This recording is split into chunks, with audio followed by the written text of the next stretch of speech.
So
హల్లెలూయా, దేవునికి స్తోత్రం.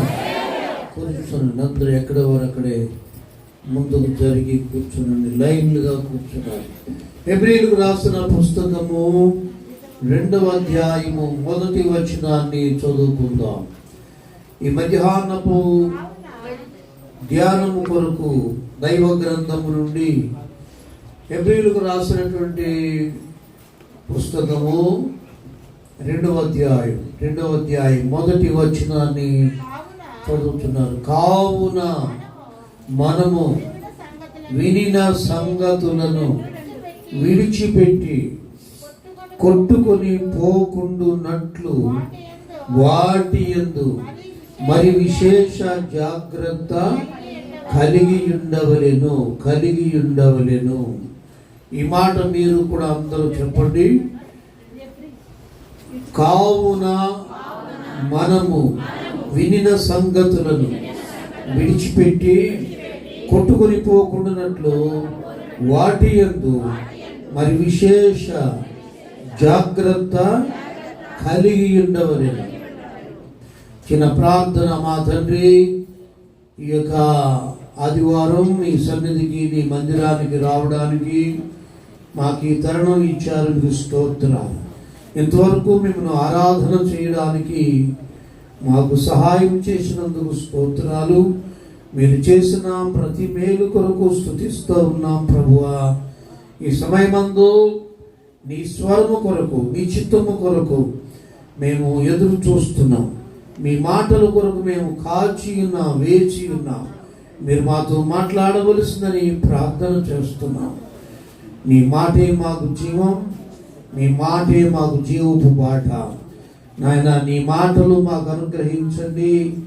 సంపూర్ణంగా నీ మాటలకు మేము లోబడినట్లు మమ్మల్ని బలపరచి స్థిరపరచుము. యేసు ప్రభు ద్వారా వేడుచున్నాం తండ్రి.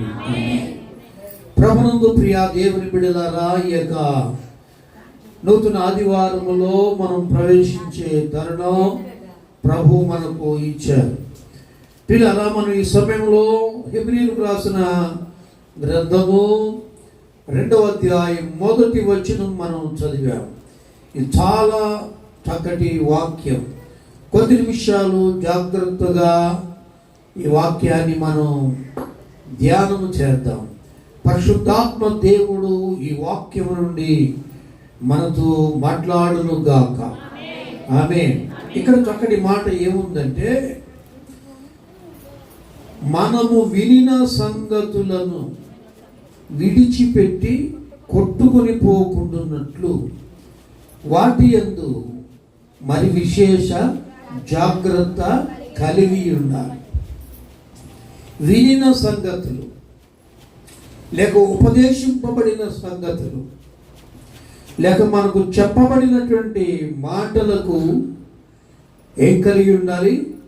జాగ్రత్త వహించాలి. నీ వినను వినకపోయినను దేవుడు నీతో మాట్లాడుచున్నాడు.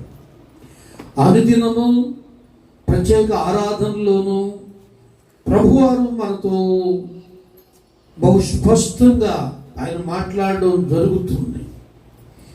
పిల్లరా, దేవుని మాటలు జీవపు ఊటలు. యేసు మాటలు పిల్లరా నీకు వినబడుచున్నప్పుడు, నీకు అందుచున్నప్పుడు ఆ మాటలను నీవు గట్టిగా పట్టుకోవాలి. యేసయ్య మాటల చొప్పున నీవు నడుచుకుంటే నీవు ధన్యుడు అవుతావు. యేసు మాటలు విని విడిచిపెట్టేస్తే ఒక్క మాటలో నీకు బాధ కలిగిన నీ అంత దౌర్భాగ్యుడు ఇంకెవడు ఉండడు. కనుక ఏ మానవుడైనా, ఇక్కడ విశ్వాసి అయినా అవిశ్వాసి అయినా, దేవుడు మాట్లాడుచున్నప్పుడు బహు జాగ్రత్తగా వినాలి. పిల్లరా, ముందు దేవుని మాటల కొరకు మనం కనిపెట్టాలి. దేవుని మాటల కొరకు కనిపెట్టాలి.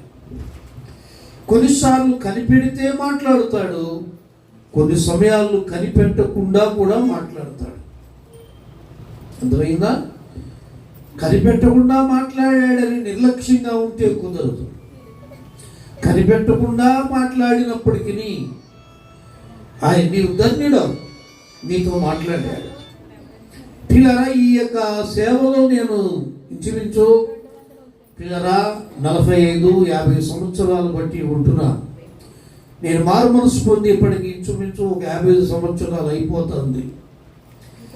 అప్పటి నుండి ప్రభువారు ఈ పరిచర్యలో ఉంచారు. నేను మారు మనసు పొందిందే తడవాయి. ఒక 3 నెలలకి దేవుడు తీసుకొచ్చి ఎక్కడ పెట్టాడంటే, కర్ణాటకలో మారు మనసు పొందాను. ఆంధ్ర రాష్ట్రాన్ని దేవుడు తీసుకొచ్చి దేవుని సేవకుల దగ్గర పెట్టాడు నన్ను ప్రభువారు.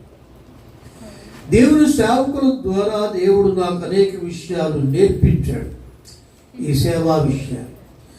అంతేకాకుండా నేను వ్యక్తిగతంగా ప్రార్థన చేస్తున్నప్పుడు అనేక మార్లు ప్రభు నాతో స్పష్టంగా మాట్లాడిన విషయాలు ఉన్నాయి. మాట్లాడాడు. ఈ సేవ ఇంతకాలం చేయగలిగాను అంటే కేవలము ఆయన మాట మీద ఆధారపడి అనేక మార్లు ప్రభు మాట్లాడారు, ఇప్పటికీ మాట్లాడుతున్నాడు. ఆయన మాటలు మనకు లేకపోతే మన బ్రతుకు చీకటి. ఒక చోట అంటాడు, నీ వాక్యములు వెల్లడి అంటూ తోడనే వెలుగు కలిగను అంటాడు. దేవుని వాక్యం బయటికి వచ్చినప్పుడు చీకటి గతించిపోతుంది, వెలుగు కలుగుతుంది. దేవుని వాక్యం మనకు వినబడినప్పుడు, లేక దేవుని వాక్యం మనకు ప్రత్యక్షమైనప్పుడు పిల్లరా శ్రేష్టమైన మార్గం మనకు తెలుస్తుంది. కొన్నిసార్లు మనం ఎలా నడాలో తెలియదు, ఏం చేయాలో తెలియదు, అగమ్య గోచరంగా ఉంటుంది కొన్ని విషయాల్లో.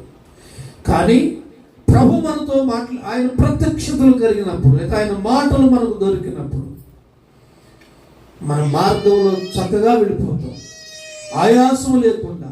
చూడండి, దారి తెలియదు అనుకోండి, ఊరికి త్రోవ తెలియదు అనుకోండి, ఏం చేస్తాం? ఎంతోమందిని అడుక్కుంటే వెళ్ళాలి, కొత్త దారిలో కొత్త మార్గంలో వెళ్ళాలంటే. అవునా? కన్ఫ్యూజింగ్. కానీ అదే మనకు దారి తెలిస్తే కనుక ఎవరిని అడగక్కర్లేము, చక్కగా మనం వెళ్ళగలుగుతాం. అనేక సార్లు నేను కూడా మీరు చేస్తూ ఉంటాను, ప్రయాణాలు చేసేటప్పుడు ఎరుగున్న దారి అనుకోండి, ఎవరిని అడగను, చక్కగా వెళ్ళిపోతాను. తెలియని ప్రాంతాలు కొన్నిసార్లు వెళ్ళవలసి వస్తూ ఉంటుంది.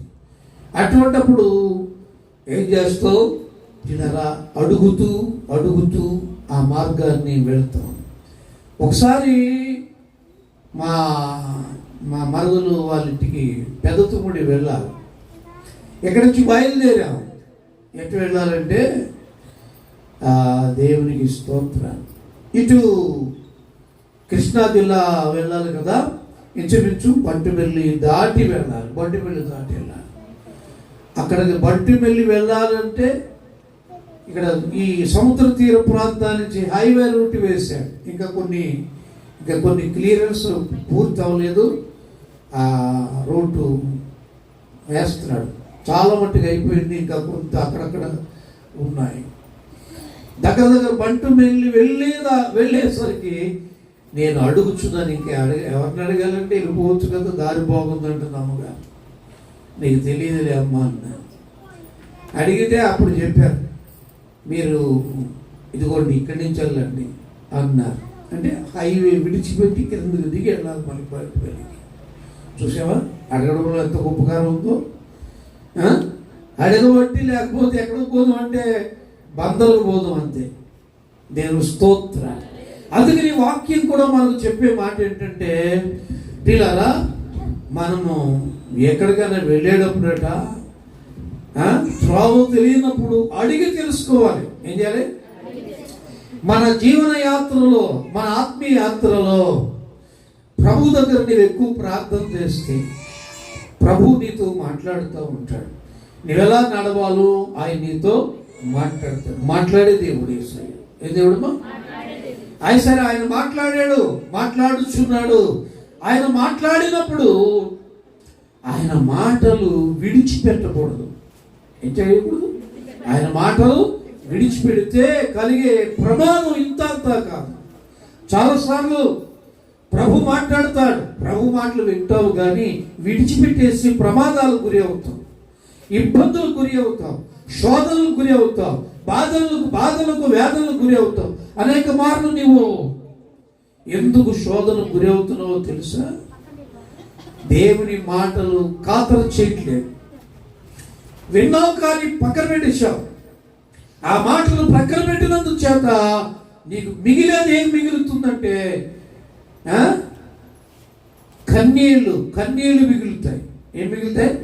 మాట్లాడండి. కన్నీళ్ళు ఏమన్నా ఆనందం ఉందా?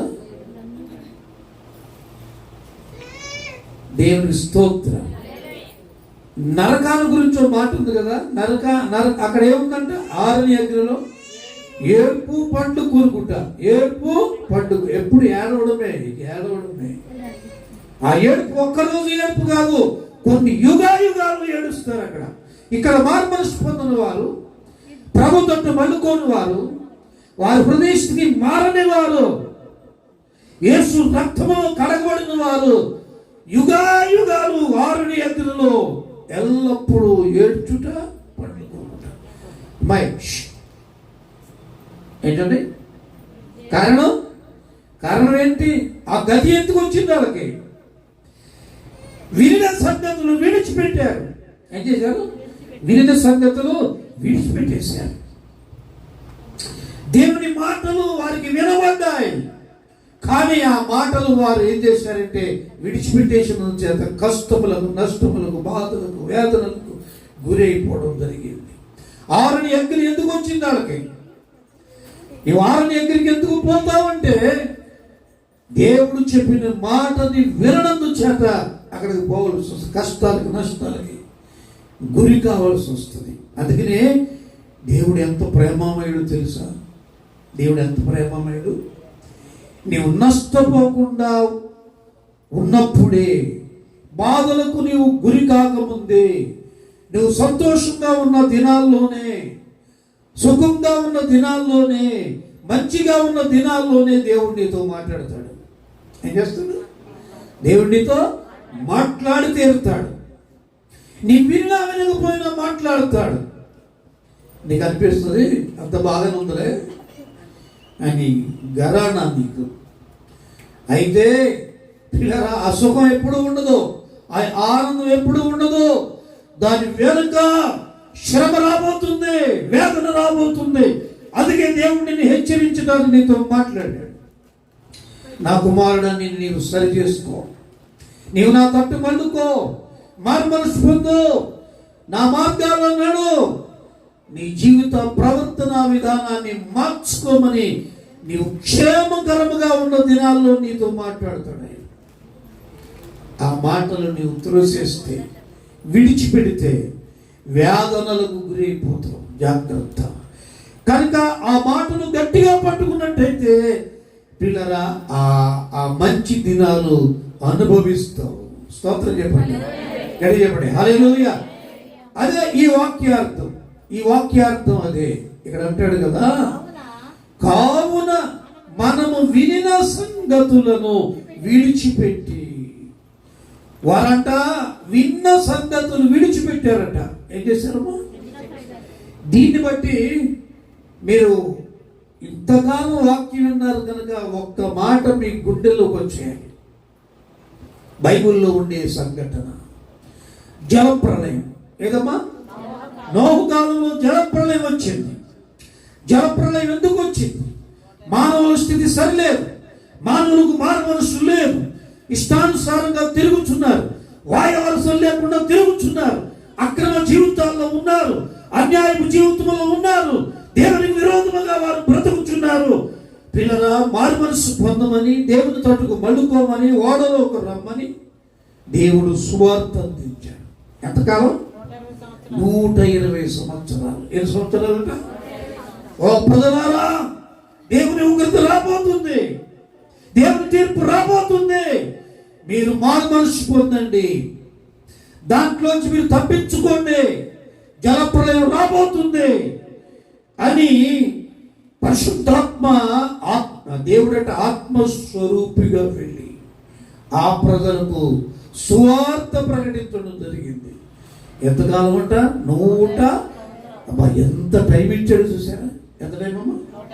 120 సంవత్సరాలు వారితో దేవుడు మాట్లాడాడు. లెక్క చేశారా? విన్నారా? లోబడ్డారా? మారుమనస్సు పొందారా? బాప్తిసం పొందారా? తమ జీవితాలు యేసుకు అంకితం చేసుకున్నారా? లేక వాడలోనికి వచ్చారా?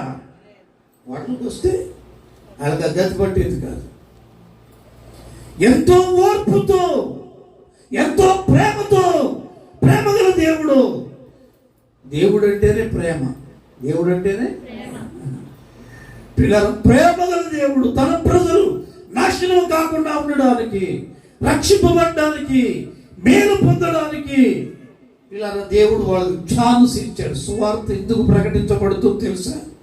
దేవుని మాటలు ఎందుకు బయటకు వస్తున్నాయో తెలుసునా? మానవుల మీద ప్రేమ చేతనే. మానవులు కష్టములకు, బాధలకు, వేదనకు, శ్రమకు, త్రిప్పుకు గురి కాకుండా ఉండడానికి ముందుగానే దేవుడు ప్రేమతో ఆయన మాటలు అందిస్తున్నాడు. దేవుని స్తోత్రం. 120 సంవత్సరాలు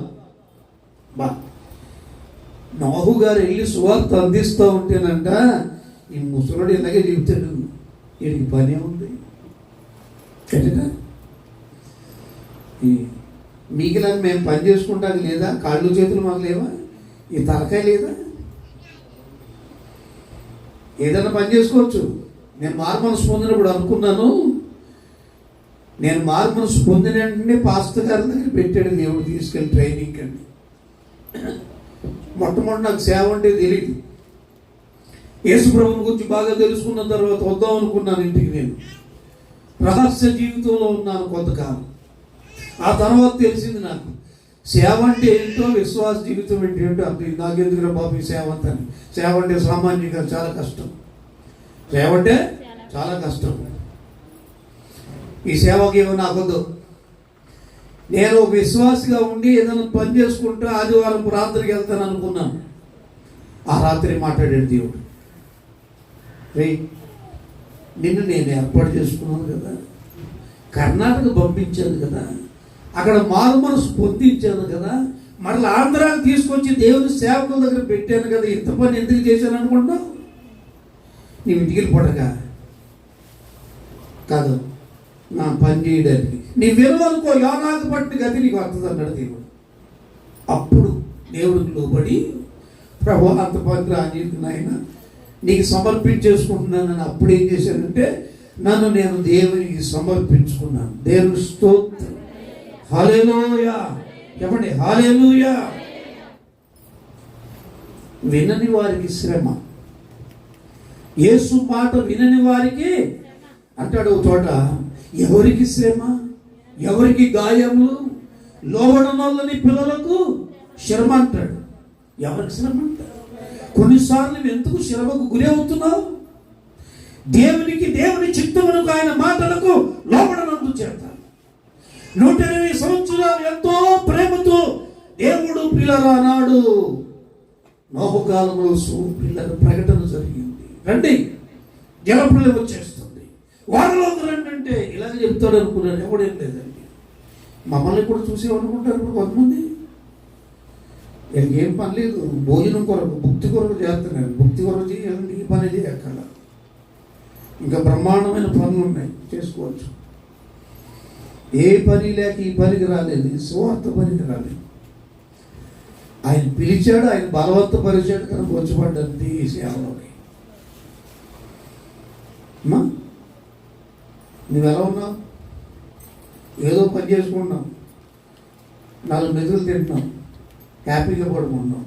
నీకునే సుఖం మాకు లేదు. ఎవరికి రెస్పాన్సిబిలిటీ లేదు నీకు.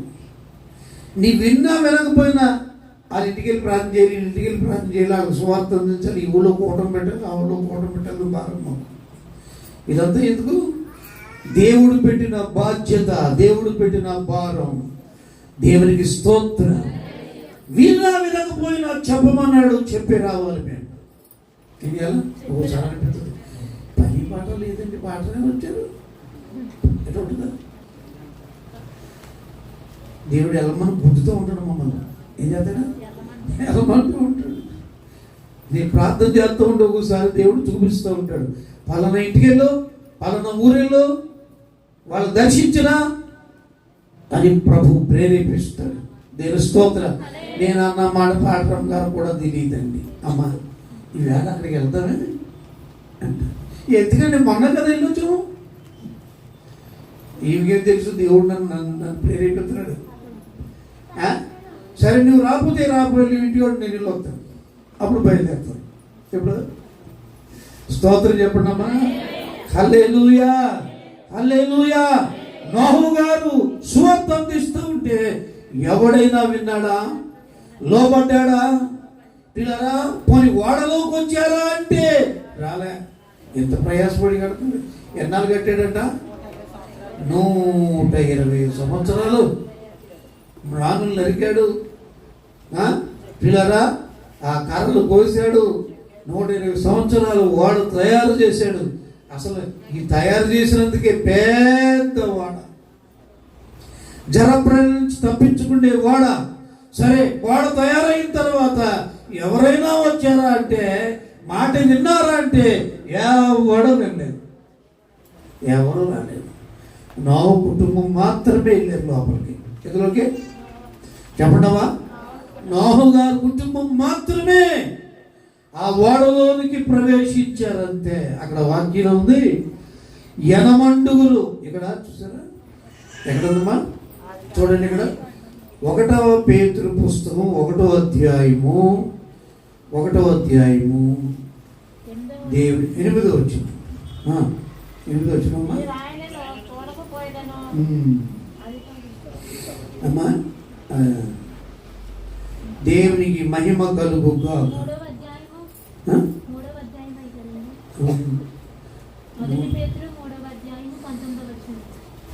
ఎక్కడ చదువు సార్?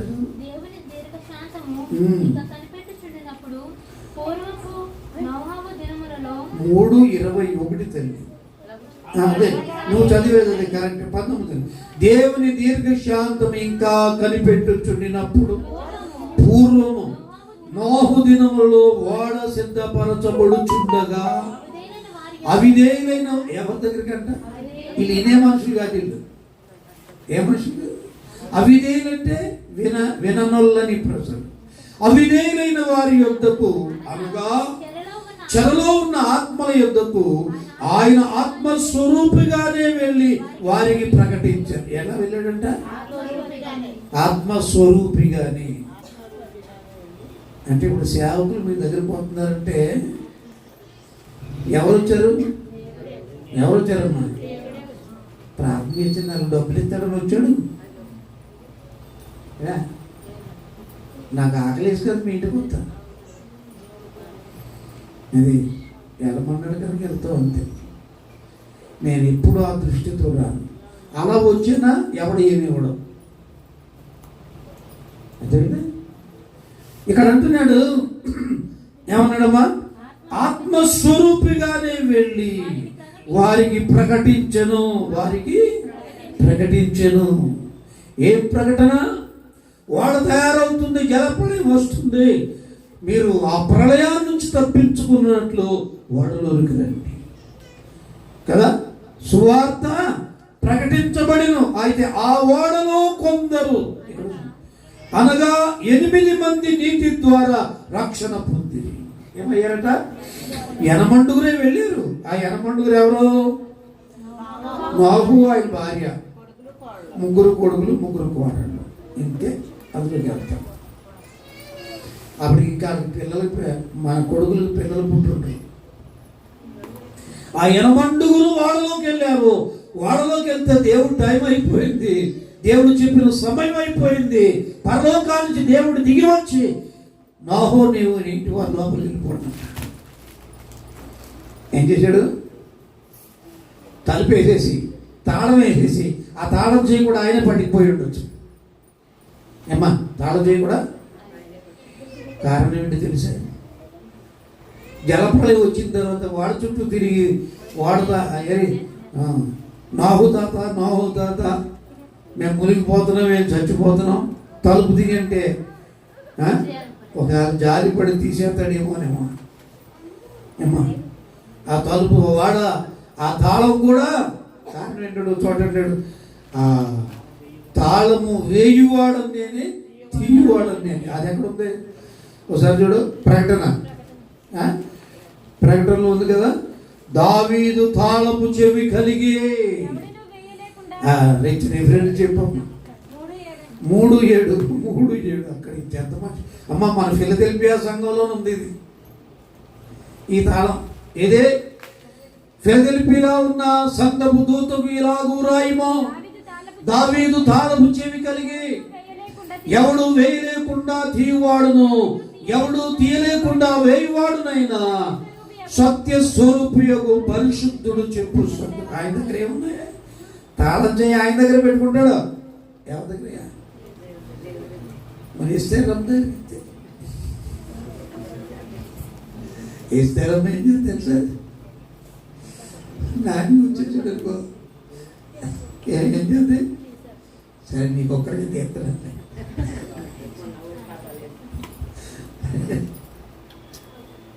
ఈ రికమెండేషన్లో ఏం లేదు. అది నాట్ గ్రేస్ స్పిరిట్. దేవుడు ఇచ్చినటువంటి కృపా సమయం అయిపోయింది. మాట్లాడడం సేపు మాట్లాడాడు.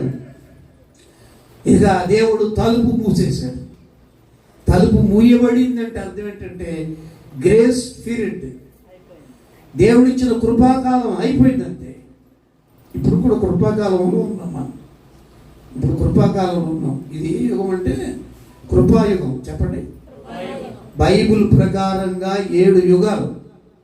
ఆ 7 యుగాల్లో 6వ యుగంలో ఉన్నాం ఇప్పుడు మనం. 6వ యుగం అంటే కృపాయుగం. దీని తర్వాత వచ్చే యుగం అదేండి 1000 ఏళ్ల పాలన యుగం. 1000 ఏళ్ల పాలన యుగం రాబోతుంది. అంటే ఈ కృపాయుగంలోనే ప్రభు రాకడ జరిగిపోవాలి. ఈ కృపాయుగంలో జడ్జిమెంట్ రాబోతుంది. యేసు రాకడ అయిపోయిందంటే ఇక కృపాయుగం కంప్లీట్, మూయబడుతుంది అంతే. ఇక ఈ లోపలికి రావడానికి నో ఛాన్స్. తలుపు మూయబడుతుంది. సరే, ఆనాడు నోహు కాలంలో ఓడలోనికి వెళ్ళడానికి ఉన్న సమయం ఎంత అంటే 120 సంవత్సరాలు. ఎన్ని సంవత్సరాలు? ఇప్పుడు మారు మనసు పొందడానికి దేవుడిచ్చిన టైం ఎంతంటే కరెక్ట్గా ఇప్పుడు మనకు తెలియదు. కానీ బైబుల్ పండితుల లెక్కల ప్రకారంగా 2000 సంవత్సరాలు లెక్కేశారు. కానీ 2000 సంవత్సరాలు దాటేస్తారు కదా. 2000 సంవత్సరం ఇప్పుడు ఎంత? 2022 సంవత్సరం. ఇంకా 22 సంవత్సరాలు ఇంక ఎక్కువైంది. కృపాయుగం యొక్క టైం 2000 సంవత్సరాలే. ఇంకా 22 సంవత్సరాలు పెరిగిందంటే చాలా గ్రేట్. ఇంకెన్ని సంవత్సరాలు ఎత్తాడు దేవుడు? ఆయన కృప, ఆయన జీతం. కానీ సడన్గా ఎప్పుడో మూయబడుతుంది తలుపు. అంతవరకు స్వార్థ ప్రకటించబడుతుంది. మొన్నేమనుకున్నాం కరోనా వచ్చిన రోజులు. ఇప్పుడు తోట బ్రేక్ ఏమో ఇది అప్పుడు అన్నారు కదా, మన ఇండియా గవర్నమెంటే కాదు, ప్రపంచ దేశాల్లో ఉండే అన్ని దేశాలు గవర్నమెంట్లు ఏమైనా ప్రకటన చేస్తే ఎవరు బయటకు రాకూడదు, అదే ఆరాధనలు లేవు, మూయబడిపోయాయి. ఇంతటితో ఆగిపోయింది అనుకున్నాం. కానీ దేవుడు ఇంకా కొంచెం సమయం ఇచ్చాడు. మరలా మనం కూడుకోవడానికి, ఆరాధన చేసుకోవడానికి, స్వేచ్ఛగా దేవుని మహిమపరచడానికి దేవుడు ఇంకా కొంత కృపా సమయం ఇచ్చాడంటే ఎంతోమంది భక్తులు ఏడ్చారండి.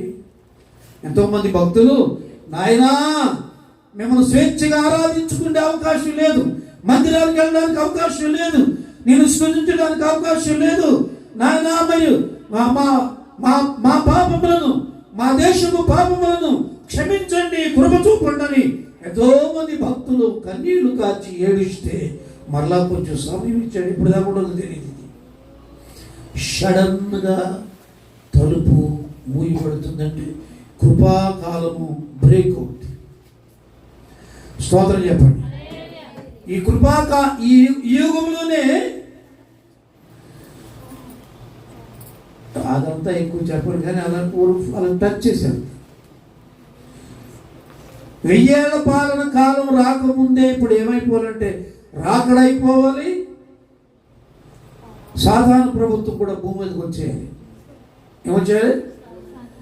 3వ ప్రపంచ యుద్ధం కూడా వచ్చి తీరుతుంది బైబిల్ ప్రకారం.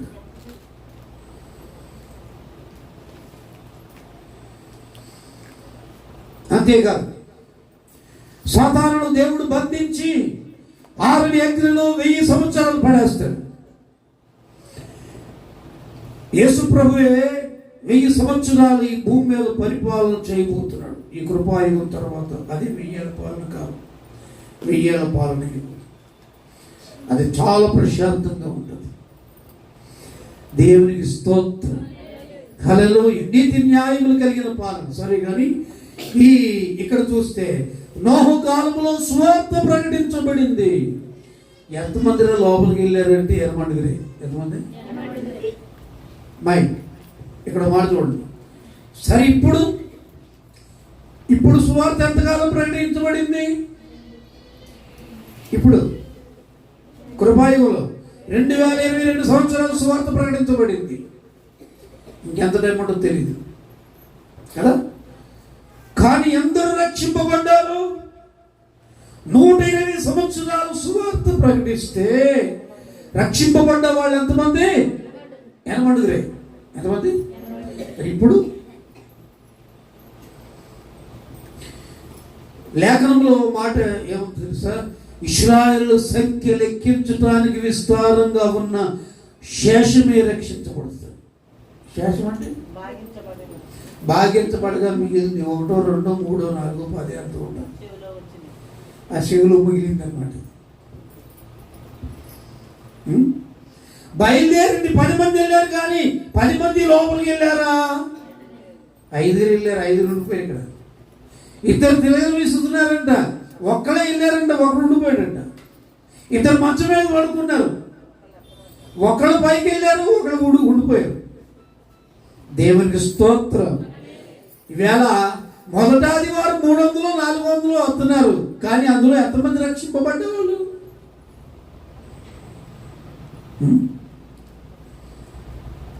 ఇలా అనకూడదు, కానీ అంటున్నాను. ఘాటుగా అంటలేదు, ప్రేమగా అంటున్నాను. ఏంటి తెలుసు? ఆదివారం, మొదటి ఆదివారం వచ్చిన వాళ్ళందరూ ఎత్తపడిపోతారా? కొందరే. కొందరే. దేవునికి స్తోత్రం చెప్పండి. హల్లెలూయా, హల్లెలూయా. నోహు కాలములో 80 రక్షింపబడ్డారు. ఎంత భయంకరం. సరే, వాళ్ళు లోపలికి వెళ్ళిపోయిన వాళ్ళు ఎలా ఉన్నారయా? ఒకసారి లోపల సంగతి ఆలోచించండి. వాడలోనికి వెళ్ళిన వాళ్ళు తలుపేసుకుని దేవుడు వెళ్ళిపోతే పరలోకానికి తాళం చేయట్టుకుని అంటే లోపల ఉన్న వాళ్ళు ఎలా ఉన్నారు? ఆనంద గీత, రక్షణ సునాదాలు పాడుతున్నారు. అక్కడ 118వ కీర్తన, ఏదో 18 వచ్చినా 24 వచ్చినా 18 వచ్చిన ఉందమ్మా. నీతిమంతుని గుడారములో రక్షణ కూర్చిన ఉత్సాహ సునాదము వినబడును. ఇక్కడ నోహు గారు కుటుంబం ఏం చేస్తున్నారండి? పాటలు పాడుచు ప్రభువుని ఆరాధన చేస్తున్నారు. ఏం చేస్తారు? పాటలు పాడుతూ యేసయ్యను ఆరాధిస్తున్నారు, యేసయ్యను భజిస్తున్నారు. ఓ పాట భజన చేయొచ్చు, పడతారు.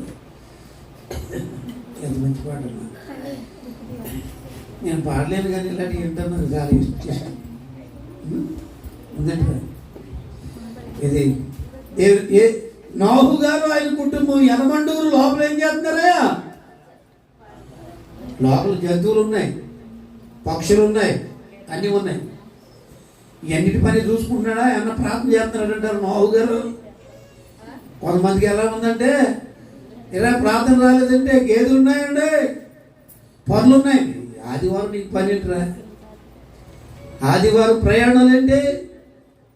ఆదివారం లోక వ్యవహారాలేంటి? ఆరాధనకి టైం ఇవ్వాలి. దేనికి ఇవ్వాలి? ఈవేళ చత్తావు. ఏ గేదెలకి వెళ్తావు చెప్పు, ఏ పని చేస్తావు చెప్పు, ఏ డ్యూటీకి వెళ్తావో చెప్పు.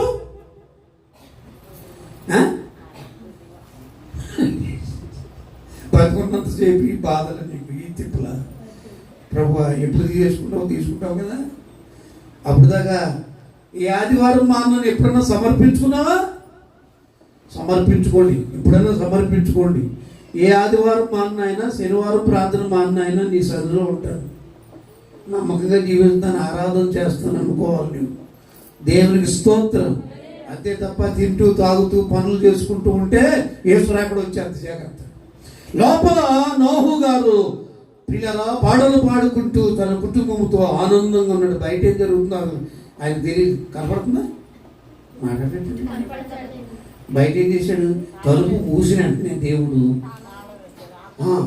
తాళం చేతులు అట్టుకెళ్ళి 2 పనులు చేశాడు. భూ జలధారలు ఇప్పేశాడంట. ఏమి ఇప్పేశాడు? భూమిలోంచి పొంగేస్తున్న నీరు, ఆకాశపు తూములు ఇప్పేశాడంట. పైనుంచి ప్రచండ వర్షం కురిసేస్తుంది. ఏమైపోయిందండి? కొండలు, మెట్టలు, గుట్టలు, పర్వతాలు అన్నీ కూడా మునిగిపోయాయి. ప్రజలు వచ్చి నోహు వాడు చుట్టూ తిరుగుతూ కేకలు వేస్తున్నారు. నోహు, నీవు చెప్పిన మాటలు వినలేదు, జలప్రళయానికి గురైపోయావు, తలుపు తీయమంటే తీసేపోయి ఈ సంవత్సరంలో లేదు. ఇంకా రాకడ వచ్చేసాక పాస్టర్ గారు బాప్తిసం నా ఇంటి చుట్టూ తిరిగిన నాకు ఇంకా ఇచ్చే ఛాన్స్ ఉండదు తెలుసమ్మా. పొందే అవకాశం నీ టైం ఉంది, ఇప్పుడు పొందే. ఈ చేసే చెడ్డ పని కాదు, మంచి పని అయితే ఆలోచన చేయకూడదు, చెడ్డ పని అయితే లేట్ చేయాలి. చెడ్డ పనులు చేయడానికి లేట్ చేయాలి, కానీ మంచి పనులు చేయడానికి తొందరగా చేసేయాలి. స్తోత్రం చెప్పండి అన్న. హల్లెలూయా. మారు మనసు పొందండి. ఓకే వెనక ముందు కింద పైకి మీదకి పైకి ఆలోచనతోటి ఏదో ₹1,00,000 ఖర్చు పెట్టేసినట్టు.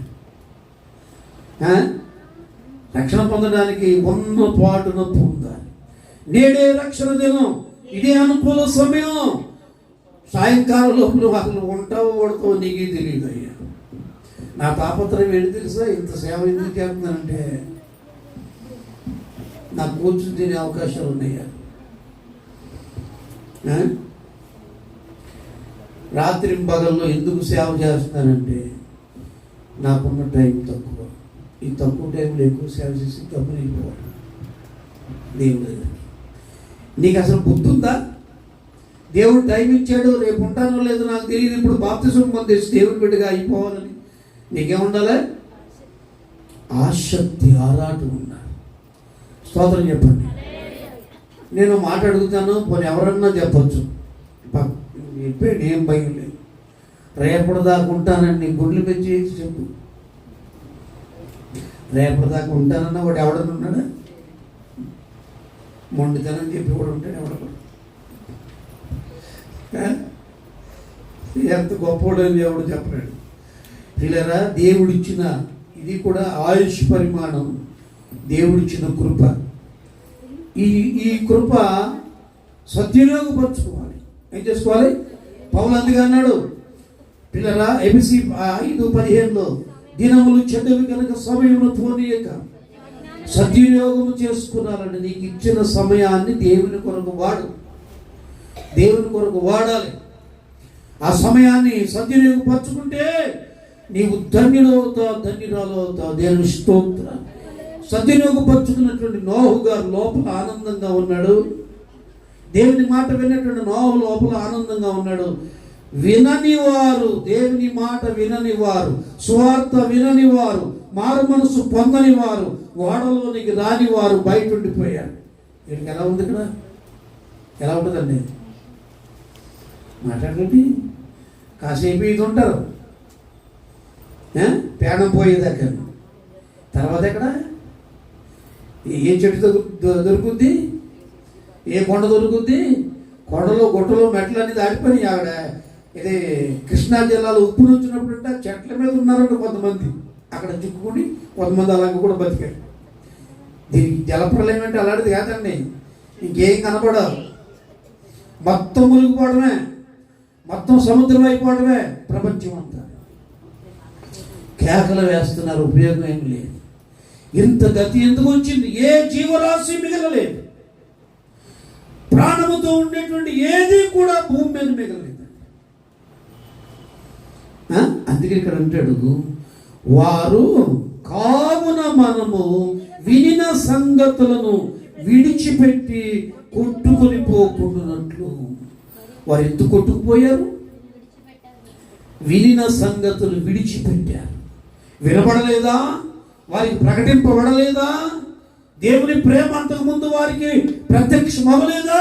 అయింది. దేవుడు చెప్పించాడు ఎంతో ప్రేమతో, వినలేదు. మేము వినం. ఏమన్నారు? మేము వినం. వినకపోతే నీకు నష్టం. ఓకే, వినకపోతే నీకు నష్టం.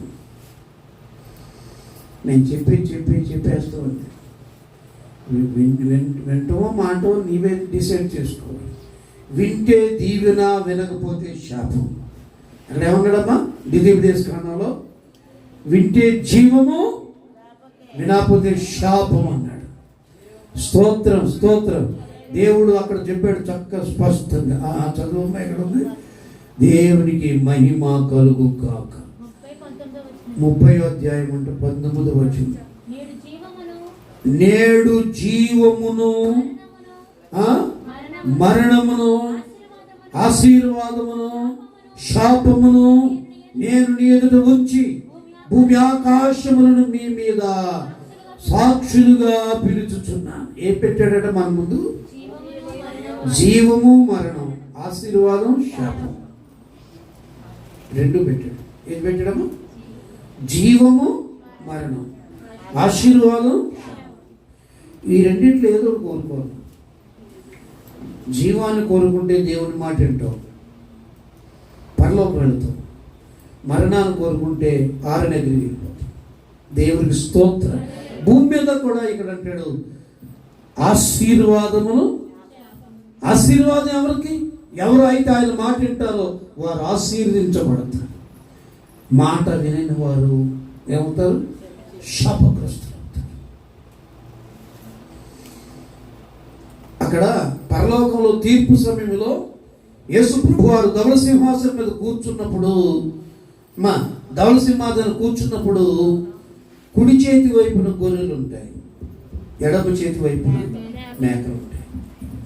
ఇక్కడ కుడి చేతి వైపున ఉన్నటువంటి గొర్రెలను చూసి ఏమంటున్నాడు తెలుసు? నా తండ్రి చేత ఆశీర్వదించబడిన వారులారా మీరు లోపలికి నిత్య జీవం స్వతంత్రించుకోండి అంటాడు. ఏమన్నాడు? నిత్య జీవంలోకి వెళ్ళిపోండి. వాళ్ళని వీళ్ళంతా పంపించాడు. ఎడమ చేతి వైపున ఉన్నారంట మేకలను మారు మనసు పొందున్నాడు, బాప్తిసం పొందున్నాడు, దేవుడి మాట విన్నాడు. వీళ్ళందరినీ ఏమన్నాడు? చూసారు? వీళ్ళేమో ఆశీర్వదించబడిన వారు అని పిలిచాడు. వీళ్ళని శపించబడిన వారులారా నన్ను విడిచి అపవాదికిని వాని దూతలకును సిద్ధపరిచిన నిత్య అగ్నికి వెళ్ళండి. అగ్ని ఎవరికి సిద్ధపరిచాడంట? మానవుల కొరకు కాదండి. వారిని అగ్ని గుండం మానవుల కొరకు సిద్ధపరచలేదు. సాతాను మాట, సాతానుకి వారి దూతలకు సిద్ధపరిచాడు. ఇప్పుడు దేవుడి మాట వింటాం మాని సైతాను మాట విన్నందు చేత పిల్లరా వారికి అనగా సాతానుకు వారి దూతలకు సిద్ధపరిచినటువంటి ఆరుని ఎగిరికి ఎవరు పంపించాడు? ఇక్కడ మారు మనసు పొందని వారు, మాట వినని గుంపును తీసుకెళ్ళి అందరూ పంపించేశాడు. హల్లెలూయా చెప్పండమ్మా, హల్లెలూయా, హల్లెలూయా. చూసారా? వినిన వారికి జీవము, ఆశీర్వాదం, వినని వారికి ఇదండి శాపము.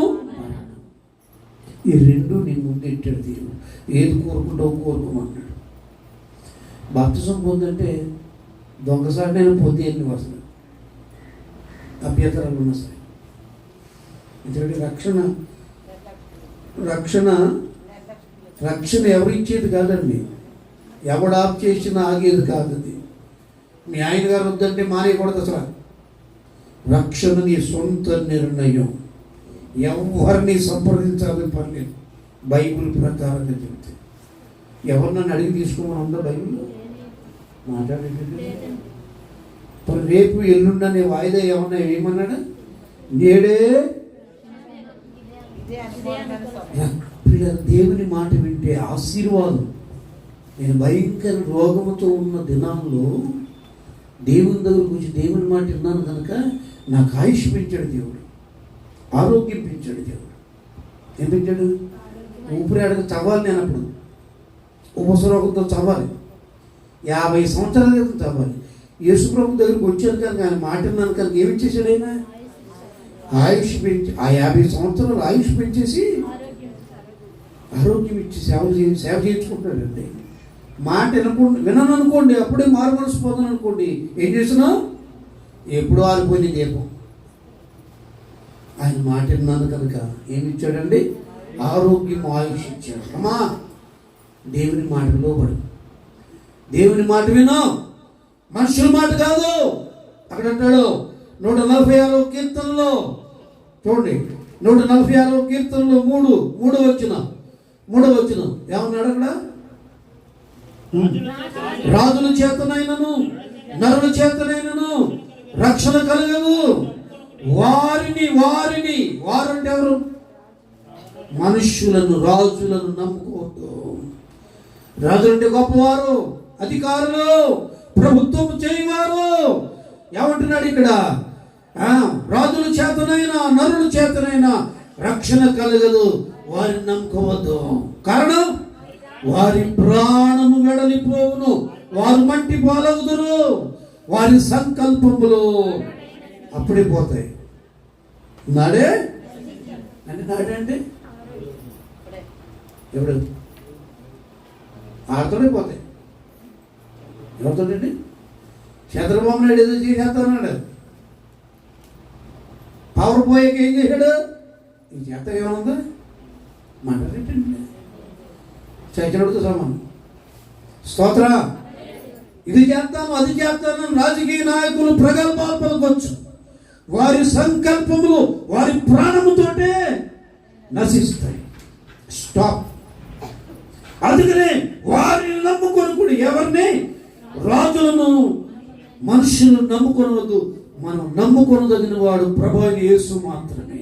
ఎవరు చెప్పండి? ఎవరు నమ్మాలి? ఎవరు నమ్మావు? మనుషులు నమ్మినంతగా నీ బతుకు అవతవకలుగా ఉంది. ఇవన్నీ చెప్తే బాధపడతారు. దేవుని నమ్మేవు కనుక దేవుడు బాగు చేశాడు. నేను చేపలు కూడా దేవుని స్తుతించాను. అవునా? దేవుని నమ్మిన ప్రతి కుమారుడు దీవించబడతాడు, ఆశీర్వాదములకు వారసుడవుతున్నాడు. Blessed man. మన ఎవరు అండి? ఆశీర్వదించబడిన వారు. దేవుడు ఏమని పిలుస్తున్నాడు? యెహోవా చేత ఆశీర్వదించబడిన వారలారా. ఎంత మంచివాడు. మన లోపలనో బయటలో? లోపలనో ఉంది. పరలోకం ఉండేవారు. అందుకని ఎలియాజర్ని పిలిచారు కానీ ఇంకెవరన్నా పిలిచారా? ఎలియాజరు యెహోవా చేత ఆశీర్వదించబడ్డవాడు. ఎలియాజరు దేవుని ఇంటిలో ఉన్నవాడు. ఎలియాజరు అబ్రహాము ఇంటి పనివాడు కనుక ఎలియాజరుని పిలిచారు అక్కడ. ఎవరిని? యెహోవా చేత ఆశీర్వదించబడిన వాడని. బయట ఏంటి? లోపలికి రావాలి. ఎక్కడిగా? మన లోపల అండి. బాప్తిసం పొందిన వాళ్ళందరూ ఎవరండి? దేవుని ఇంటిలో చేర్చబడిన వాడు. దేవునికి స్తోత్రం. దేవుని ఇంటిలో చేర్చబడ్డాడు కనుక నోహు లోపల పాటలు పాడుచు ఆనందంగా ఉన్నాడు. దేవుని ఇంటిలో చేర్చబడిన సమూహం బయట ఏమైందండి? ఆహాకారాలు, శ్రమ అనుభవిస్తున్నారు. నెమ్మది లేదు, ప్రాణాలు పోగొట్టుకుంటున్నారు, వారి అదుపులో వస్తున్నారు, వారి ప్రార్థనకి ఇక్కడ సమాధానం లేదు. ఉందా మాట్లాడండి. ఇప్పుడు చేయాలి ప్రార్థన, అప్పుడే చేయాలి. టైం దాటిపోయిన తర్వాత చేసినా ఉపయోగం లేదు. ఇప్పుడు వాడలోనికి వెళ్ళక ముందు ప్రార్థన చేస్తే వీళ్ళు ప్రార్థన ఫలితం ఉండేది. బయట ఏడుతున్నారు, తలిపేసిన తర్వాత ఏడుతున్నారు, జలప్రళయం వచ్చిన తర్వాత ఏడుస్తున్నారు, ఉపయోగం లేదు, కొట్టుకుపోతున్నారు. ధనవంతుడు గతి అంతే కదా. ధనవంతుడు భూమి మీద ఉన్నప్పుడు ప్రార్థన చేయలేదంట. ఎక్కడికి వెళ్ళి చేస్తున్నాడు? ఆరని అక్కడికి వెళ్ళి ప్రార్థన చేస్తాడు. అక్కడికి వెళ్ళిన తర్వాత ఉపయోగం ఉందా? మై కొన్ని దొంగ బోధలు ఈనాడు బయలుదేరే, జాగ్రత్త. మారు మనసు అంటే ఇక్కడ అక్కర్లేదంట. అక్కడ పరదేశకి వెళ్ళాక పొందొచ్చు అంట. కొంతమంది తప్పుడు బోధలు చేస్తున్నారు. ఆ బోధలకు అవకాశం ఇవ్వకండి, జాగ్రత్త. నీకు చెబుతున్నాను ముందు. మారు మనసు ఎక్కడ పొందాలి? భూమి మీద ఉన్నప్పుడే పొందాలి. ఇక పరలోకం వెళ్ళిన తర్వాత మారు మనసు లేదా? ఈ ధనవంతుడు ఏడుస్తున్నాడో ఉపయోగం ఉందా? మీకు ఇంకా అర్థం ఏ భాషలో చెప్తున్నమాట. ఇటుకలు తయారు చేసి గోడలో పెట్టామయ్యా, గోడ కట్టాడు. ఇటుక తయారు చేస్తే ఎంత పని అయింది? అడుస్తొక్కాం, అడుస్తొక్కి తర్వాత ఒక దాన్ని ఏదో అంటారు, దాన్ని సంగతి జ్ఞాపకం. ఆ ఇటుకి చెక్క, ఆ చెక్కలో వేసి దాన్ని ఇటుకి సక్రమైన రీతిలో వస్తుంది. అందులో వేసి మట్టి సరిచేసిన కాల్చిన తర్వాత మరలా ఏం చేస్తారు? కాల్చక ముందు మరలా దాన్ని చెక్కుతారు. 4 పక్కల పొడవలెట్టి వంకర టెంకర్లు ఎత్తు తగ్గులు ఏమున్నాయి ఏం చేస్తారు? సరిచేసి అప్పుడు కాల్చి, అంటే వంకర టెంకర్లన్నీ సంఘములో చేర్చక ముందే, బాప్తిస్మం పొందక ముందే సరైపోయి ఏమవ్వాలి? కాల్చబడ్డమంటే పరిశుద్ధాత్మ చేత అభిషేకించబడి అప్పుడు ఆ యొక్క ఇటుక పట్టుకొచ్చి గోడలో కడుతున్నారు. గోడలో కట్టిన తర్వాత ఏమన్నా సరిగ్గా ఎంత ఉంటుంది? తాపీ మిత్ర గారు గోడలో పెట్టిన తర్వాత ఆ ఇంటికి వంకర టింకర్లు ఏమైనా ఉంటే కుదురుతుందా? అప్పుడు దెబ్బేస్తాడు ఈయన, మొక్కలు చేస్తాడు. దేవుని స్తోత్రం చెప్పండిరా, హల్లెలూయా. అమ్మా పరలోకి వెళ్ళిన తర్వాత ఇంకేం సరి చేసే పని లేదు. అక్కడ మారు మనసు పొందే పని.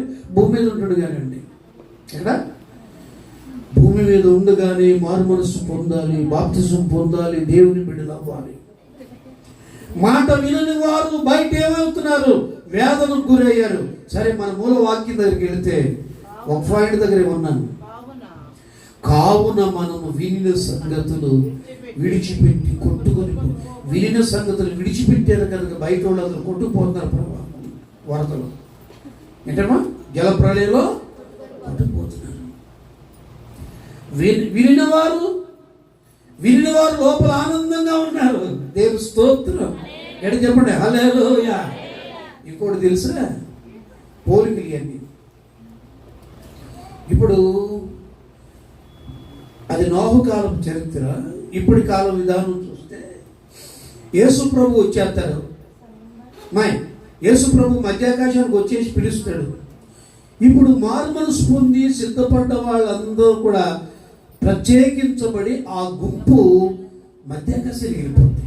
ఏం చేస్తుంది చెప్పండి? అది కాదు, సరే అది వాస్తవమే, కానీ ఇందులో కాదు. చూడండి, ఇప్పుడు వీళ్ళిద్దరు ఉన్నారనుకో. ఈ అమ్మాయి మారు మనసు పొంది, ఈ అమ్మాయి మారు పొంది. ఇందులో ఒకళ్ళు ఎత్తబడిపోతారు. ఎవరు మారు మనసు పొందిన వాళ్ళు ఎత్తబడిపోయి ఎక్కడ ఉంటుంది? మధ్యాకాశంలో యేసు ప్రభుతో పాటు విందానికి ఎత్తుంది. మరి ఈ అమ్మాయి భూమి మీద శ్రమలు పడాలి. భూమి మీద ఉన్నవాడికి ఏంటండి? శ్రమలు. ఆ శ్రమలు కూడా 2 అంకాల మీద ఉంటాయి. 3.5 సంవత్సరాలు శ్రమ కాలం, ఇంకో 3.5 సంవత్సరాలు మహాశ్రమ మహాశ్రమ కాలం. మహాశ్రమ కాలం ఉంటుందంట. ఎలా ఉంటుంది? తేలు పుడితే 6 నెలలు తగ్గదంట బాధ. ఒక్క తేలు పుడితే మందు మాకేసుకుంటే తగ్గిపోతుంది. ఇక్కడ ఏనా 6 మాసాల దాకా నువ్వు ఎన్ని తిప్పలు పడినా తగ్గదు. అంతే. మహాశ్రమ, మరణము వెతుకుతారు. కానీ ఆ టైంలో మరణం కూడా వాళ్ళకి దొరకదు. అంటే ఏ రైలు కింద తాగెట్టాలని కుదరదు. పాయిజన్ తాగాలని చవడాడు. అదే అంటే మరణము. కానీ ఇప్పుడు మరణం దగ్గర ఉంది. మరణం ఆ కాలంలో మరణము వెతికినా మరణం అది వాళ్ళ దూరంగా పోతుంది. మహాశ్రమ కాలంలో జరిగే విధానం. సరే, ఇక్కడ అర్థం చేసుకోండి. మరలా ఫస్ట్ నుంచి వెళ్తున్నాను. ఎట్లా తెలుసు?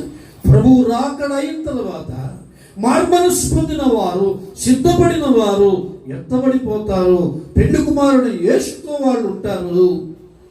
అక్కడ 7 ఏళ్ళు ఏంటమ్మా? ఇక్కడ అక్కడ పెళ్లి విందు ఆరగిస్తారు. ఏ విందు? ఇదే ప్రేమ విందు కాదు. మన నెల పెట్టే ప్రేమ విందు కాదు. అదే ఏ విందు? ప్రేమ విందుకి నీ పెళ్ళిందుకు తేడా లేదు. చేయలేదు నువ్వు. పెళ్ళింది కదా మళ్ళీ ఆడావిడి చేశాడు మా నాని. స్తోత్రం. చేయలేదా? అన్నీ స్పెషలే. పెళ్ళింది సామాన్యంగా ఉంటుంది అనుకుంటామండి పరలోకంలో. హల్లెలూయా. మహా గొప్ప విందు. ఏనాడు అలాంటి విందును మనం అనుభవించని విందు యేసు ప్రభువుతో మనం అనుభవించబోదు. 7 ఏళ్ళు అక్కడ విందు జరుగుద్ది. ఇక్కడ విడబడిన ప్రజల సంగతి ఏంటి తెలుసా? ఇక్కడ 2 విధానం. అన్యజనులు దేవుని సన్నిధికి వచ్చి మాట వినని వారు కూడా మిగిలిపోతారు కదా. వీళ్ళందరూ ఏమవుతారండి? శ్రమ, మహాశ్రమ కాలంలో వాళ్ళు పిల్లల మహాశ్రమలను అనుభవిస్తారు. అందుకనే రాకడ ముందు మన బ్రతుకు మారిపోయి దేవుని మాట వినేవారంగా తయారైపోవాలి. నీ లోట్లు ఏమైనా ఉంటే, నీ వంకర టెంకరలు ఏమైనా ఉంటే, నీ అవిధేతలు ఏమైనా ఉంటే, దేవుని మాట వినని పరిస్థితులు ఉంటే నువ్వు మార్చేసుకోవాలి ఈ క్షణమే. సంపూర్ణముగా దేవుని చిత్తమునకు సమర్పించుకోవాలి. మారు మనసు పొందిన వారు మారు మనసు పొందాలి. బాప్తిసం పొందిన వారు బాప్తిసం పొందాలి. బాప్తిసం పొందిన వారు క్రమముగా వచ్చేవారు దేవుని మాటకు పరిపూర్ణంగా లోపడాలి. పొందేశానండి నా ఎటువంటి అంటే కుదరదు. పొందిన వాళ్ళు మరీ జాగ్రత్తగా ఉండాలి. పరిశుద్ధతను కాపాడుకోవాలి. దేవునికి స్తోత్రం. హల్లెలూయా. మహాశ్రమలలో పిల్లరా ముందే సంఘం ఎత్తబడిపోతుంది. పిల్లల సంఘం అక్కడ ఆనందంగా ఉంటుంది. అది యెషయా గ్రంథంలో చూడము. యెషయా గ్రంథం అదే దేవునికి స్తుతి 26వ అధ్యాయం. దేవునికి స్తోత్రం కలుగు గాక. హల్లెలూయా. ఎక్కడ 20వ వచనం కదా. నా జనమా యెహోవా వారి దోషమును బట్టి భూనివాసులను శిక్షించుటకు యెహోవా తన నివాసములో నుండి ఎడలి వచ్చుచున్నాడు. భూమి తన మీద చప్పబడిన వారిని ఇకను కప్పకుండా తాను త్రాగిన రక్తమును బయలుపరచును. నీవు వెళ్ళి, ఇక్కడ ఎవరితో చెబుతున్నాడు ఈ మాట? పైన అన్నాడు నా జనమా, సంఘముతో మాట్లాడుతున్నాడు. నా జనమా ఏమంటున్నాడు? నీవు వెళ్ళి నీ అంతఃపురములో ప్రవేశించు. నీ వెళ్ళి నీ తలుపు వేసుకో. ఉగ్రత తీరిపో వరకు కొంచెము సేపు దాగియండు. ఏ ఉగ్రత? దేవుని మహోగ్రత రాబోతుంది భూమి మీదకి. ఇప్పుడు ఈ శ్రమలు కాదండి, కరోనా శ్రమ కాదు, పెద్ద విశేషం కాదు ఇది.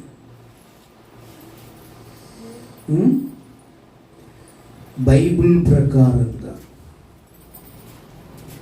ఇలాంటి తెగుళ్ళు ఎన్ని రావాలి తెలుసా? ఎన్ని రావాలి? 7 తెగుళ్ళు రావాలి. ఇలానే మాట్లాడతారు.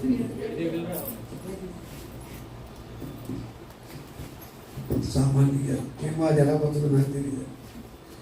దేవునికి స్తోత్రం చెప్పడమా. హల్లెలూయా.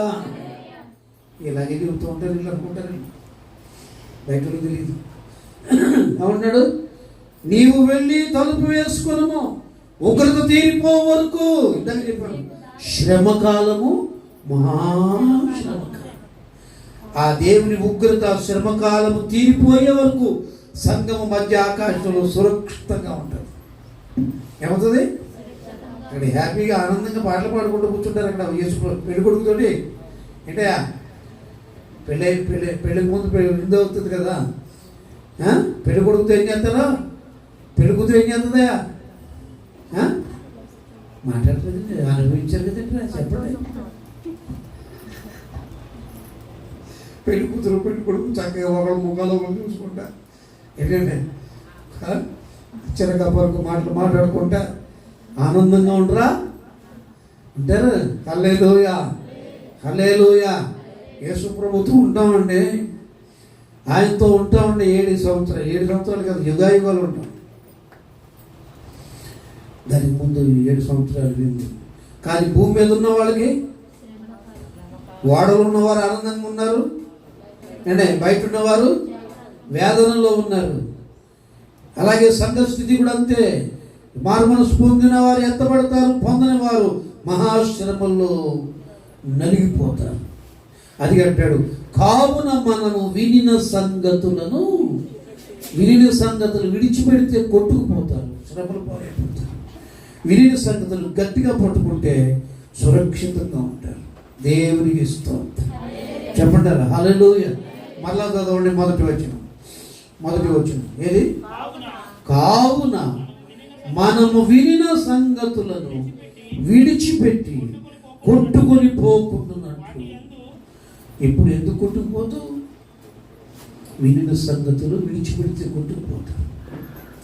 వినిన సంగతులు గట్టిగా పట్టుకుంటే వారు క్షేమముగా ఉంటారు, నెమ్మదిగా బ్రతుకుతారు, ఆనందంగా ఉంటారు. దేవునికి స్తోత్రం. సరే, కానీ ఈ మాటల్లో 1-2 జ్ఞాపకం చేసి ముగిస్తాం.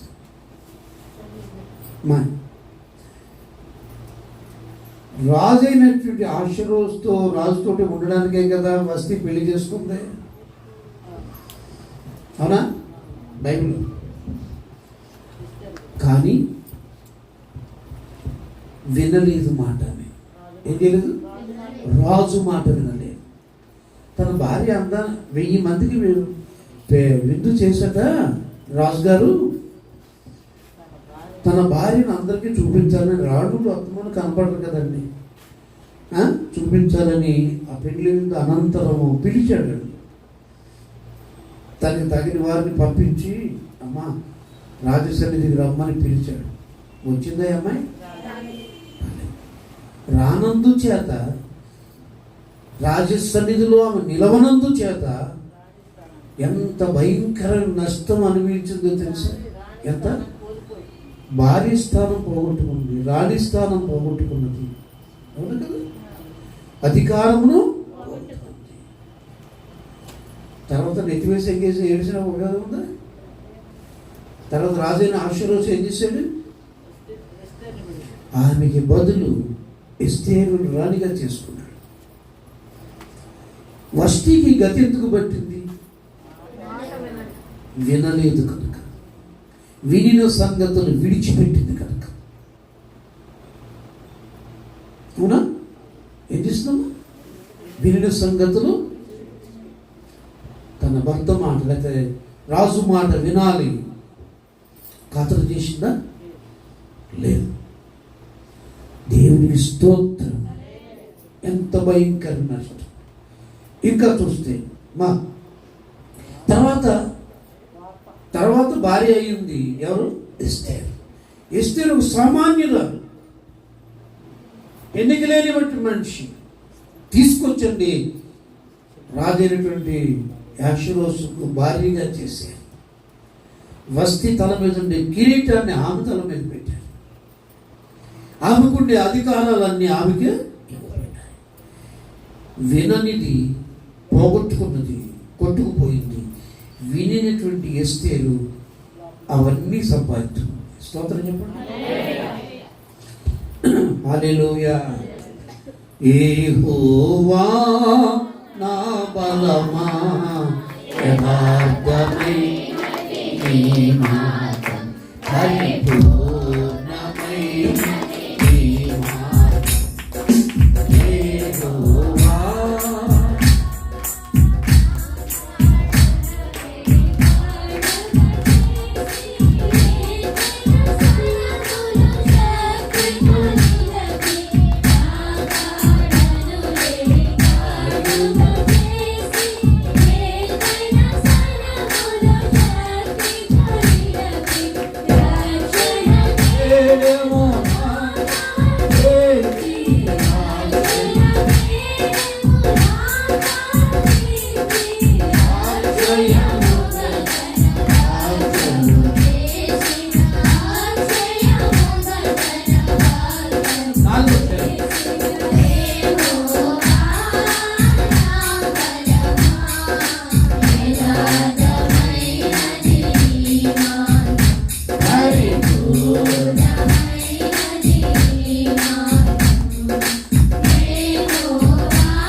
దేవుని మాట వినకపోతే ఏం కలుగుతుందండి?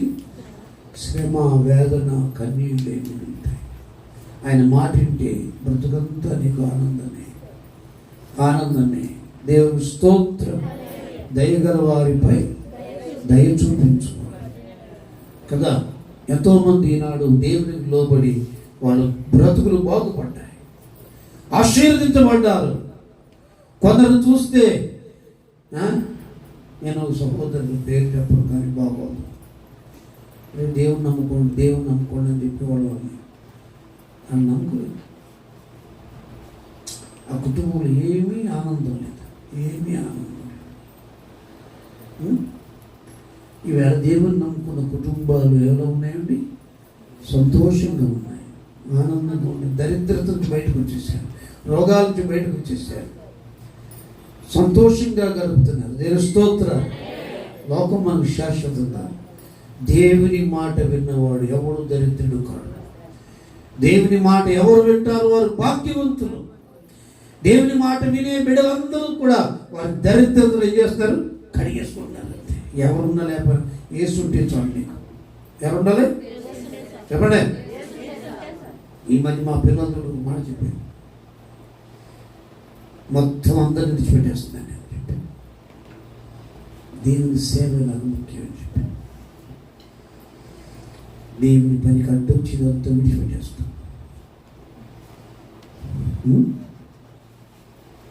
హల్లెలూయా చెప్పండి, హల్లెలూయా. ఈ అనుభవాలు నాకు కొత్తగా.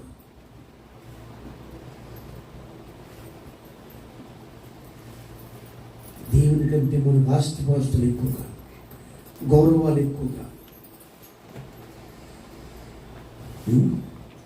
ఆస్తి పత్రాలు పట్టుకొచ్చారు పాస్టర్ గారు. ఒకసారి లక్షలు ఖరీదు చేసి కాల్చి పడేశారు.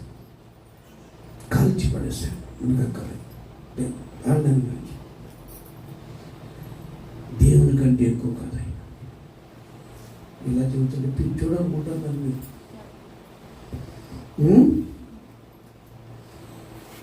యేసు దగ్గరకు వచ్చినప్పుడు అందరినీ విడిచిపెట్టి ప్రభుని వెంబడించాడు. ఇప్పుడు అందరూ ఉన్నారు నాకు. ఒకరోజు ఒంటరిగా ప్రభుని వెంబడించాను, ఏకాకిగా ప్రభుని వెంబడించాను. ఎందరిని పోగొట్టుకున్నాను, అందరినీ అంతకంటే ఎక్కించేసాడు. వీళ్ళ కొన్ని వందల వేల మంది ఆత్మీయ బిడ్డలు ఉన్నారు నాకు. ఇవాళ ఎవరిచ్చారు? పెద్ద కుటుంబం. దేవుని స్తోత్రం, హల్లెలూయా. దేవునికి ఇష్టం కానీ ఇది మనం చేయకూడదు. దేవుని మాట వినాలి, దేవుని మాట వినాలి. ఎవరి మాట వినాలి? ఎన్నిక లేని వారిని ఎన్నిక చేస్తాడు ఆయన మాట వింటే. ఇక్కడ అంటాడు, కావున మనము వినిన సంగతులను విడిచిపెడితే కొట్టుకుపోతాం, శ్రమకు వేదనకు గురైపోతాం. ఆయన మాట వింటే ఏమవుతాం? ఆశీర్వాదం, శాశ్వతమైన ఆనందం, శాశ్వతమైన ఆనందం. హల్లెలూయా. యేసుప్రభు శిష్యులు అడిగారు, యేసుప్రభు శిష్యులను పిలిచాడు ఆయన. కమ్మా ఏమన్నాడు? సముద్ర తీరాన్ని నడిచెళ్తుంటే వాళ్ళని చూసి అన్నాడు, బాయ్ వాళ్ళు దోణిలు పక్కన పెట్టండి, వాళ్ళను బాగు చేసుకుంటున్నారు. నా వెంబడి రండి, నేను మిమ్మల్ని మనుషులు పడి జాలర్లుగా చేస్తాను. వచ్చేసి ఎవరితో చెప్పినా, ఏమీ ఆలోచించలే. ఇక్కడ చూడండి, ప్రభుని వెంబడించేశారు. నేను తెలివి కూడినవాడు తొందరగా రాడు దేవుని దగ్గరికి. రావద్దని నేను అంటలేదు. వెనక ముందు మూడంత ఆలోచించాను. అమాయకుడే తొందరగా వస్తారు దేవుడి దగ్గరికి. అర్థమైందా? ఇలా తెలియని వాళ్ళ వీళ్ళకు పేరు పెట్టారండి, విద్య లేని పామరులు. విద్య లేని పామరులు రమ్మంటే వచ్చేసారు అంతే. ప్రభు వస్తున్నాం కదా, నీకు కూడా వచ్చి నాకేం దొరుకుతుందని అడిగారప్పుడు ఆఖరిని అడిగారు. ఇప్పుడు యేసు ప్రభు పరలోకానికి వెళ్ళిపోయేటప్పుడు యేసు ప్రభుగా వెళ్ళిపోతాను అంటున్నావు నాయన, మా మరి అన్ని విడిచిపెట్టేసి అందరినీ అంటే తల్లిదండ్రులను, భార్య పిల్లలను, వాళ్ళను, ధోనిలను మొత్తం విడిచిపెట్టి ప్రభు దగ్గరికి వచ్చారు. ఎంత ధన్యత! అన్ని విడిచిపెట్టాం కదా, మాకేంటి నాయన అని అడుగుతున్నారు ఆఖరినండి. యేసు ప్రభు పరలోకానికి వెళ్ళేటప్పుడు ఎంత ధన్యులు తెచ్చాం మీకు. నేను నా తండ్రి మహిమతో వచ్చినప్పుడు ఇశ్రాయేలు 12 గోత్రాలు, నేను 11 సింహాసనం కూర్చుంటాను, మీరు కూడా 12 సింహాసనం మీద కూర్చుని నాతో పాటు మీరు ఏలుబడి చేస్తారన్నాడు. 100 ఫలం హింసలతో పాటు మీరు పొందుతారు తెలుసా, మీకు గొప్ప ఆశీర్వాదం సిద్ధపరిచాను అన్నాడు. అప్పుడు దొరికిందా? చివరికాల బ్రతుకులు ఎలా ముగిసినాయి తెలుసా? భయంకరంగా చంపబడ్డారు. ఏ శిష్యుడు చనిపోలేదు. రంపాలతో కోయబడ్డారు. సింహాల ముందు వేయబడ్డారు. తలకిందులుగా సిలువేయబడ్డారు. ఏ శిష్యుడు చనిపోలేదు. గొప్ప ఆశీర్వాదం. దేవుని కొరకు ఎంత శ్రమను వెళ్తే అంత ఆశీర్వాదం. స్తోత్రం చెప్పు. హల్లెలూయా, హల్లెలూయా. పిల్లరా, మనం పొందబోయే మహిమ ఎదుట బైబిల్ చెప్పే మాట, మనం పొందబోయే మహిమ ఎదుట ఇప్పటి కాలపు శ్రమలు ఎన్న తగినవి కావు. ఏంటండి? ఇప్పటి కాలపు శ్రమలను లెక్క చేయకూడదు. మనం తృణప్రాయంగా వదిలిపెట్టేయాలంతే. ఈ సుఖభోగాలు మనం ఆశించకూడదు. దేవుని కొరకు ప్రయాసం ఉండాలి. దేవుని మాట వినాలి. ఏం కావాలి? సుఖభోగాలు కావాలా? ధనధాన్యాలు కావాలా? రాజకీయ పదవులు కావాలా? ఏసు కావాలా నీకు? మాటలు మాత్రం చెప్తాను. అసలు సమయం వచ్చినప్పుడు ఉంటుంది. నీ కులం కాదా? ఏసు కావాలి నీకంటే. ఈ కులం ఎక్కువ, లోకం ఎక్కువ, ఏసు ఎక్కువ? ఎవరికి? ఏసు ఎక్కువ. ఏసుకోవడానికి అవసరమైతే అందరినీ విడిచిపెట్టారు. అభ్యంతరం కలిగితే, ఏంటమ్మా? అభ్యంతరము కలిగితే ఏసుబాబు విడిచిపెట్టేమన్నా ఇంట్లో పెట్టుకొచ్చే అంటే కుదరదు. హల్లెలూయా చెప్పండి, హల్లెలూయా, హల్లెలూయా. అలాగా సెపరేట్ అయిన వాడు, అలాగే దేవుని మాట విన్న వాళ్ళు కొరకు దేవుడు గొప్ప ఆనందాన్ని దేవుడు దాచిపెట్టాడంతే. దేవుడు స్తోత్రం. మన పొందబో మహిమ గొప్పది. అంచేతను ఈనాటి శ్రమలు అసలు మనం లెక్సైపడదు. శ్రమ ఎంత అనుభవిస్తే అంత ధన్యతని, అంత ఆశీర్వాదం. ఆమేన్, హల్లెలూయా. శ్రమలు కూడా ఎందుకు తెలుసా మనకు వచ్చి? శ్రమలు ఎందుకు వస్తాయి? ఈ శ్రమల ద్వారా పరిపూర్ణులు అవుతూ ఉంటాం, శ్రమల ద్వారా శుద్ధీకరించబడుతూ ఉంటాం, శ్రమల ద్వారా ఏమవుతుందంటే ఈ పాత్ర కడగబడుతూ ఉంటుంది, దేవునికి ఇష్టమైన పాత్రగా తయారవుతూ ఉంటుంది, ప్రభు రాకడలో ఎత్తబడతానికి. ఆమేన్. కానీ కొంచెం శ్రమలో ఉంటుంది. స్తోత్రం. నావు గారు వాడు కట్టాడు, ఎంతమంది ఏం మాట్లాడి ఉంటారు అనలేదా? ఎవడేమనలేదట?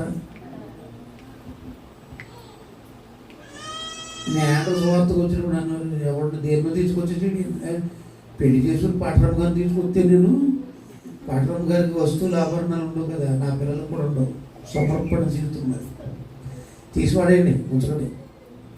పోయి విగ్రహారాధన సంబంధాలు అనేవి మన శరీరం మీద ఉండకూడదు.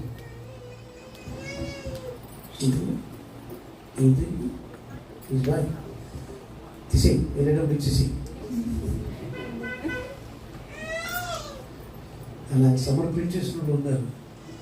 మీరు ఇచ్చిన ఎప్పుడు సేవ ఉంది, అది దాంతో లెక్కలేదు. కొడుతున్నాడు సోదరు, అది ఏం చేస్తుందో నాకు తెలియదండి. మంగళసూత్రాలు ఎప్పుడు చేతులు పెట్టేస్తుంది. ఏమ్మా ఎందుకు ఇచ్చేవి అన్నాను. ఎవరికి ఇచ్చేసానండి? సేవలు వాడన్నట్టు. అసలు మంగళసూత్రాలు ఎవడన్నా ఇస్తారేమో? ఏమో శాంతమ్మా దేవుడు ప్రేరేపించాడు, చెప్పి ఇచ్చేసింది. స్తోత్రం చెప్పడమ్మా. నా దగ్గర ఉన్నాయి, ఇప్పుడే పాడు చేయలేదు. దేవుని మనకు అవసరమైతే మనకు ఉన్నదంతా దేవునికి సమర్పించే త్యాగం చేయాలి. అది గొప్ప ధన్యత. దక్షిణ భాగాలు ఇవ్వండి, ఆదివారం దేవునికి ఇవ్వండి, దేవుని మాట వినండి, దేవునికి స్తోత్రం అంటాడు. కావున మనము వినిన సంగతులను విడిచిపెట్టి కొట్టుకుని పోకున్నట్లు. వినని వారు కొట్టుకుపోతారు, విని వారు సురక్షితంగా ఉంటారు, దేవుని పాదాల దగ్గర ఉంటారు, దేవునితో యుగాయుగాలు ఆనందంగా వారి జీవితాలు గడుస్తాయి. దేవుని స్తోత్రం. ఎన్నో మాటలు ఉన్నాయి, ఎన్నో సంఘటనలు. పిల్లలు దేవునికి సమర్పించుకుని, దేవునికి తూర్పుగోదావరి జిల్లాలో కమ్మారనుకుంటాను. ఒక ఆవిడ విజయవాడ సభలకి వెళ్ళాలని ఆశ ఉంటుంది. భర్తను అడిగి మొత్తం మీద అటు ఇటు మారు మనసు లేదు ఆయనకి. మారు మనసు సభలకు వెళ్ళింది. 5 రోజులు వాక్యం ఉంది.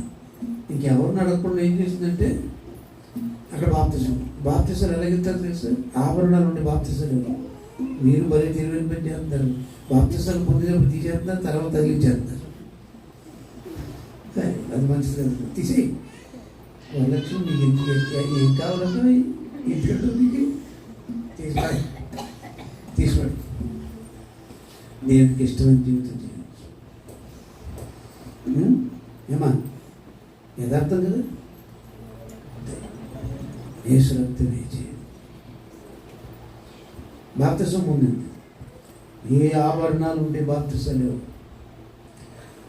మొత్తానికి ఏంటి అప్పుడు ఈ బస్సులు, ఈ ఆటోలు ఏమి లేవు.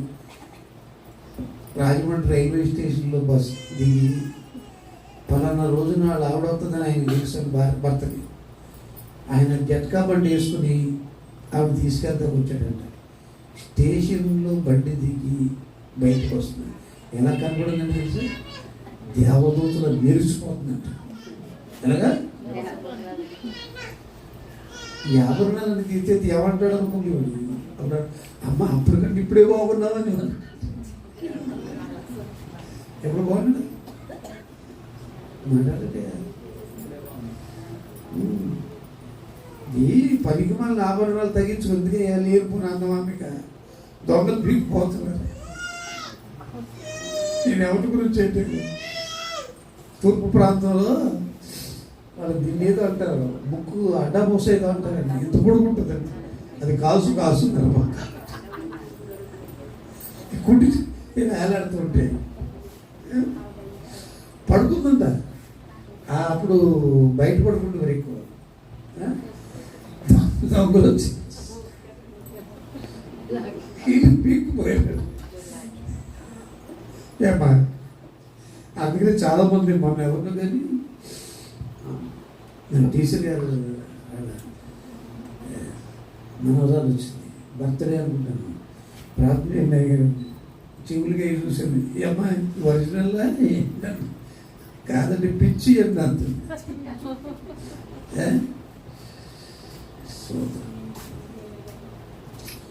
పిచ్చి ఎందుకు పెట్టుకుంటారు చెప్పండి మీరు? దొంగలు భయం. ఏం భయం అమ్మ? దొంగలు భయం వేసి ఎందుకమ్మా? అందం ఒకరు ఆభరణాలు అన్నాడు.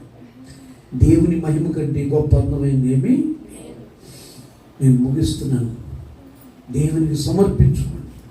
మీ పిల్లలను పరిశుద్ధంగా పెంచండి, మీరు పరిశుద్ధంగా బ్రతకండి. ప్రభు త్వరగా రాబోతున్నాడు. ఎవరమ్మా? ప్రభు. నేను రోజు ఆయన మాట నన్ను దేవుడు దీవించాడు.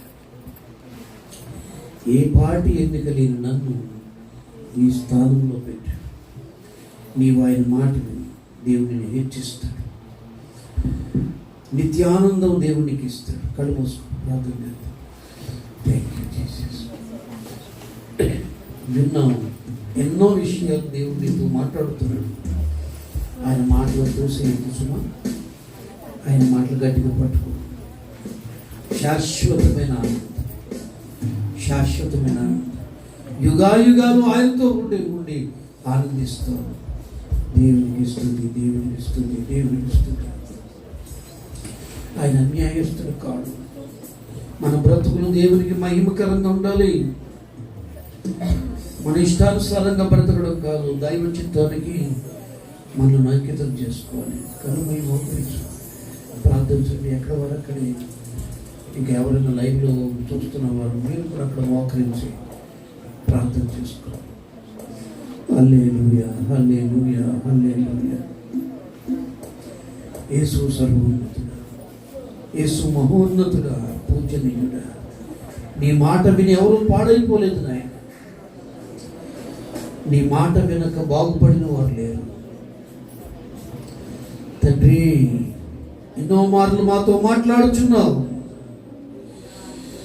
బాధలకు, శ్రమలకు, వేదనలకు గురి కాకముందు మాతో మాట్లాడే దేవుడు. అయ్యా, నీ మాటలు త్రోసివేయక వాటిని గైకొనుటకు మమ్మల్ని బలపరచుని నాయన. త్రోసివేసిన వారు జలప్రలను కొట్టుకుపోయారు. ఎన్నో ఉదాహరణలు దైవ గ్రంథంలో మా కొరకు రాయించి పెట్టావు. ఆశీర్వాదములకు వారసులు అవడానికి మమ్మల్ని పిలిచావు. కనుక నీ మాటకు లోబడి నీ మార్గాల్లో నడిచి నీకు ఇష్టలుగా జీవించులాగున మమ్మల్ని అందరినీ సిద్ధపాటు చేయను. ఈ మినిస్ట్రీలో ఉండే ప్రతి బిడ్డను ఆ రీతిలో సిద్ధపాటు చేయటం. స్తోత్రం, స్తోత్రం, స్తోత్రం. ఆశీర్వాదకరమైన స్థితిని మాకు ఇచ్చిన నీకు స్తుతిస్తున్నాను. In the name of Jesus. Father, in the name of Jesus.